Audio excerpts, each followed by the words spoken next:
আমার বাড়িতে এখন প্রায় অতিথিসহ ৫ জন সদস্য। সবাই প্রচণ্ড দয়ালু আমার প্রতি। সবাই চাই এই গরমে যেন আমি এক তরকারি বেশি রান্না না করি। প্রথমে বলি আমার বরের কথা। তিনি এসে বললেন, রূপা, এই গরমে একদম বেশি রান্না করবে না, তোমার শরীর অসুস্থ হয়ে যাবে। তুমি এক কাজ করো, তুমি একটু ডাল আর একটু সবজি করে ফেলো, তাহলেই চলবে। তারপর আমার দেবর এসে বললেন, বৌদি ভাই, একটু চিকেন রান্না করলেই তো হয়, আর কিছু দরকার নেই, একটু চিকেন করো তাহলেই চলবে। ননদ তো এসে বললেন, বৌদি, এই ২-৩টা তরকারি গরমে করার কি দরকার বলো তো, তুমি একটু ভর্তা আর একটু ভাজি করো না, তাহলেই চলবে।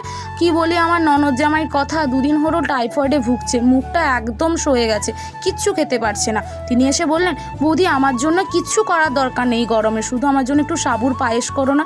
সত্যি প্রচণ্ড দয়ালু আমার প্রতি। আমরা কিন্তু এক তরকারি রান্না করেছি, জানেন তো। ওখানে হতে পারে চিকেন কষা আছে, সঙ্গে আছে সাবুর পায়েস, সঙ্গে ডাল, ভাজি, ভর্তা। কত ভালোবাসে বলুন তো আমায়। এই গরমে আমাকে এক তরকারি বেশি রান্না করতেই দিল না।